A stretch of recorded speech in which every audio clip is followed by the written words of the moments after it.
I'm Charlie Behrens, and this is the dark side of arranged marriage. You may think, oh, that's something that happens in other countries, but actually it's happening right here in the United States, and that's particularly problematic when we're talking about underage children. Did you know that 25 states have no minimum age requirement for marriage? Today we're meeting Angel McGehee, and she was married off when she was 13 years old. I didn't get to choose my life. It was chosen for me. Let's talk to Angel.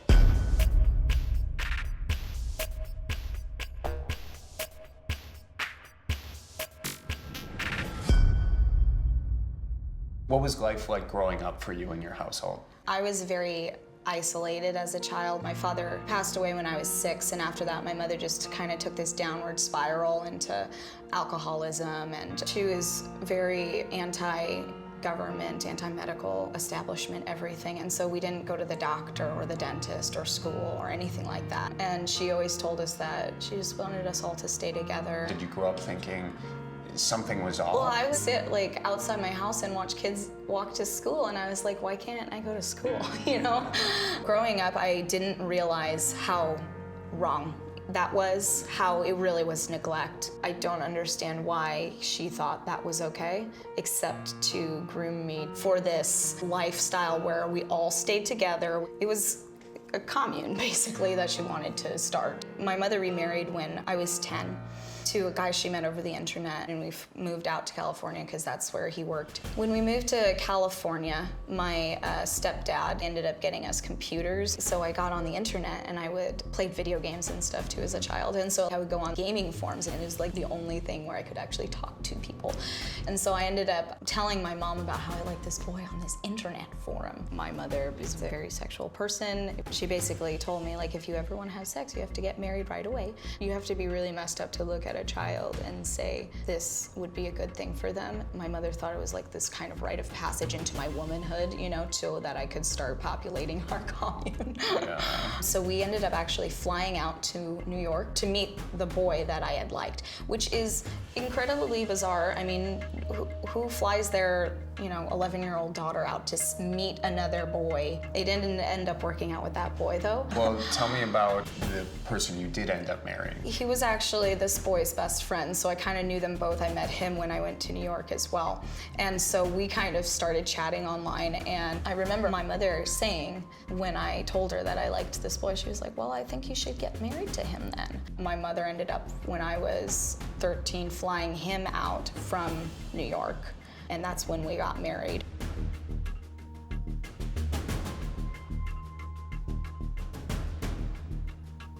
Where were his parents in all this? Yeah, so his mother actually came with him, and I remember there being this huge argument because he wanted to stay and she didn't want him to, but she didn't do anything about it, and she just ended up going home and leaving him there. I keep wondering, why didn't anybody say anything? Because that would have stopped it if somebody had figured out that something was going on that shouldn't have been going on.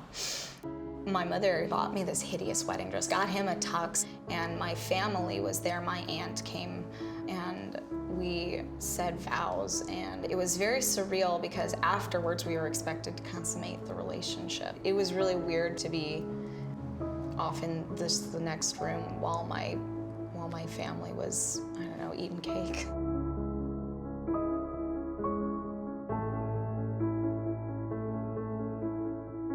I look back and I feel like embarrassed, because I didn't know that it was really that weird. And so I tell my story now, and I just think, it's really messed up. I have a 12-year-old son now, and it's actually really hard for me to look at him sometimes because it sends me back to thinking about that's how old I was.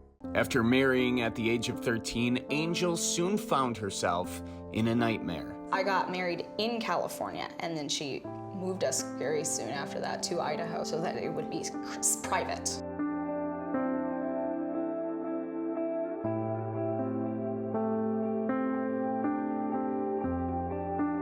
She knew what she was doing, preventing me from getting an education and preventing me from having those life choices. I remember her saying, I just always want us to all stay together. I want to have a big, happy family, etc.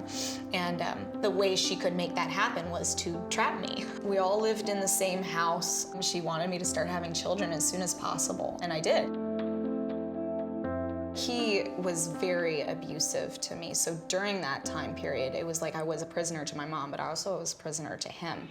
I had 3 kids with him, and it was like this gradual process of I had my first son with him, and he was very violent to me. He would strangle me and push me, and he left me when I had my first son, and me being a very naive girl, I wanted to be with him. So when he moved out, I begged my mother to let me move out with him. And she let me leave when I was 17.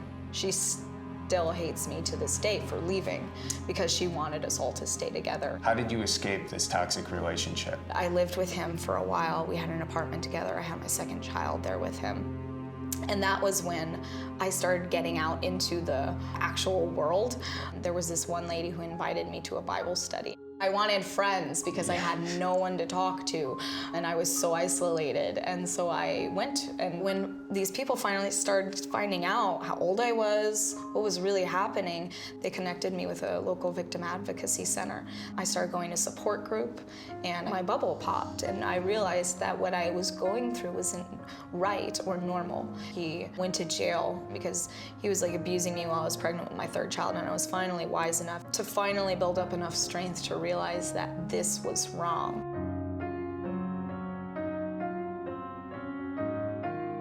He went to prison, and when he didn't end up coming back, they helped me get a job, and they helped me get a place to live by myself, and I started like making a life for myself and really realizing that I didn't need him and I didn't need my mother. While Angel had found an escape from her imprisonment, she discovered that her freedom still wasn't easy. When I was born, my mother never registered me with the state, so I didn't have a birth certificate until I was 20.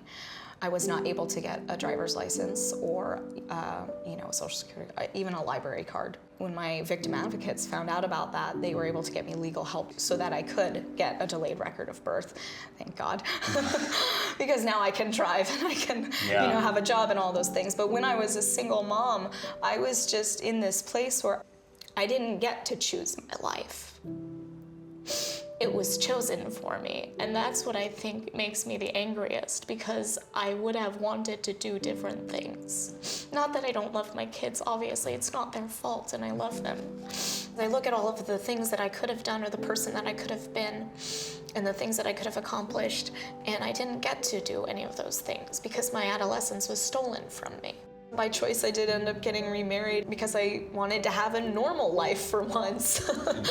How is the normal life? The normal life is still not normal because I still have all of the trauma that I deal with from everything I've gone through. What are you doing to help push this issue forward? Last session at the House in Idaho, the bill was denied for raising the minimum age requirement for consent for marriage in Idaho, and Melissa Wintrow actually contacted me and asked me if I would testify at the next session, and so I am going to do that.